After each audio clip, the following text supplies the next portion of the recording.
Rick and Morty foi indicado de novo ao Emmy, e dessa vez o Morty pode carregar o prêmio nas costas, porque, se depender do Jerry, ele ainda está tentando entender se Emmy é o nome de alguma das vizinhas dele.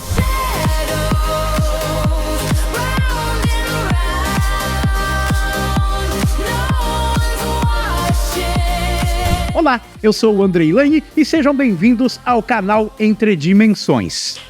E sim, meus amigos, Rick and Morty voltou para a corrida do Emmy em 2026.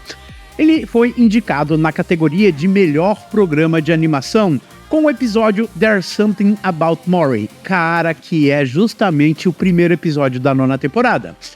E olha só, gente, eu preciso falar que isso é importante porque Rick and Morty, ela não é só uma série que joga ácido portal, trauma familiar e piada de vômito no liquidificador. É uma série que acerta, consegue fazer uma aventura completamente absurda parecer uma terapia familiar interdimensional. Só que com menos responsabilidade emocional e mais gente explodindo lá no fundo. Bom, gente, antes de falar dessa indicação nova, a gente tem que lembrar que Rick and Morty já tem história no Emmy, tá? A série, ela não chegou agora fingindo humildade, igual o Jerry acertando uma coisa simples e querendo aplauso da família Smith inteirinha. Bom, em 2018, Rick and Morty venceu o Emmy de melhor programa de animação com o episódio Pickle Rick, que é aquele episódio em que o Rick literalmente vira um picles só pra fugir da terapia familiar. Ou seja, o homem transformou negligência emocional em prêmio internacional. Depois, em 2020, a série venceu de novo com The Vet Acid Episode, que é o episódio que começa com uma ideia aparentemente idiota, que é um tanque de ácido falso, e termina com uma das maiores humilhações psicológicas já aplicadas no Morty. Bom, o Rick basicamente criou um trauma com um botão de reset, porque terapia dá trabalho, mas crueldade tecnológica é mais a cara do Rick. Além dessas vitórias, o Rick and Morty também teve outras indicações importantes. Em 2022, correu com Morty Dinner Rick André, o episódio do Sr. Nimbus, que é aquele personagem que parece ter saído de uma fanfic molhada de Poseidon com autoestima de coach.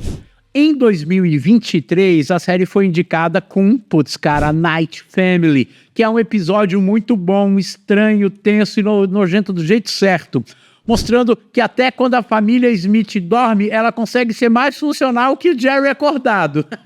Bom, e agora, em 2026, Rick and Morty volta para a desculpa com There's Something About Maury. E assim, ó, a categoria tá muito pesada, porque tem Bob's Burgers, tem Os Simpsons, South Park, Star Wars, Visions, Smile Friends, ou seja, não é exatamente um passeio no parque, é mais uma arena onde todo mundo chega armado.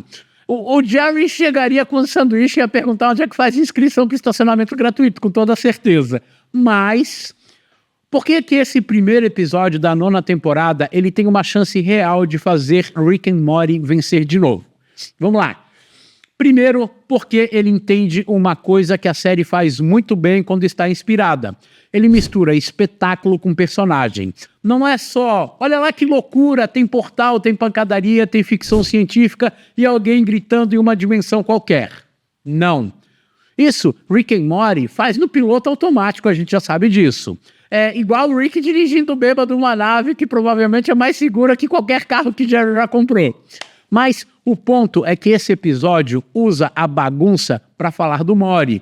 É da insegurança dele, da relação dele com o Rick e de como ele está tentando existir fora da sombra do avô. E no final das contas isso é ouro pro Emmy, porque a premiação adora quando uma série animada prova que não é só piada. É tipo assim, ó, jurado olhando e pensando, nossa, eu ri, mas eu também senti um vazio existencial. Pronto, indicado. Outro ponto forte é que o episódio tem cara de evento. Cara, foi estreia de temporada e estreia de temporada precisa chegar chutando a porta.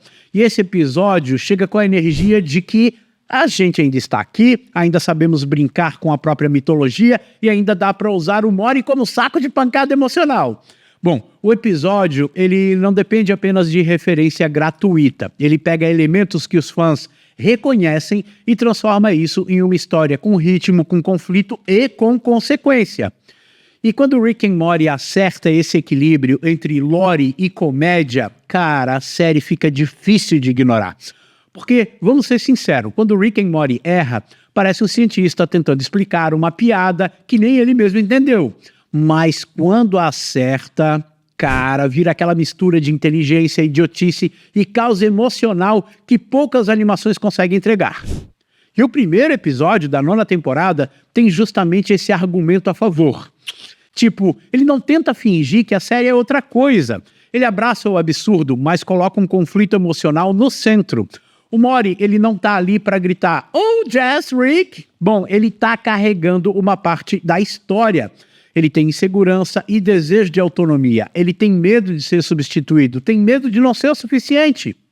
Bom, basicamente ele é um adolescente normal, né? Só que ao invés de sofrer porque foi ignorado no grupo do WhatsApp da escola, ele sofre porque o avô cientista pode destruir realidades inteiras antes do café da manhã.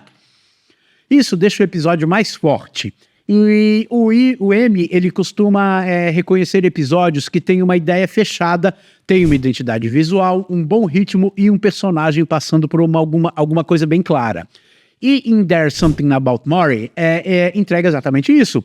Ação, humor, tensão, fanservice na medida certa e uma camada emocional que faz o Maury parecer menos um acessório do Rick e mais um coração problemático da série. Que no final das contas é irônico, porque o Rick ele se acha o cérebro de tudo, mas sem o Maury ele vira só um velho bêbado genial, brigando com monstros, governos e o próprio fígado dele. Então sim, Rick and Morty pode vencer. Vai ser fácil? Não. A categoria tem concorrentes fortes e o M às vezes parece escolher a animação como se estivesse passando canais lá na casa da tua avó. Mas essa indicação mostra uma coisa que eu considero extremamente importante. Mesmo na 9ª temporada, Rick and Morty ainda consegue chamar a atenção da indústria. Ainda consegue competir com séries clássicas, séries novas e franquias gigantes como Star Wars. Olha, e isso, para uma animação que começou como uma paródia completamente errada de Volta para o Futuro, é realmente impressionante. No fim das contas, a indicação de 2026 não é só mais uma medalhinha para colocar na parede. Ela mostra que Rick and Morty tem relevância e ainda tem força para poder surpreender quando lembra que a melhor ficção científica da série não é Portal, não é nave e nem as invenções do Rick. É usar tudo isso para mostrar personagens quebrados tentando funcionar como família. Mesmo que essa família tenha o Jerry, que é basicamente um erro de continuidade ambulante com carteira de motorista. Bom, e agora eu quero saber de vocês. Rick and Morty merece vencer o M de 2026 com There's Something About Maury? Cara, ou será que tem outra animação mais forte nessa disputa? Comenta aqui embaixo porque eu quero ver treta multiversal nos comentários. E se você curte Rick and Morty, teoria e cultura pop sem passar pano pro Jerry, bom, deixa um like, dá um hypar, se inscreve no canal e ativa o sininho. Valeu!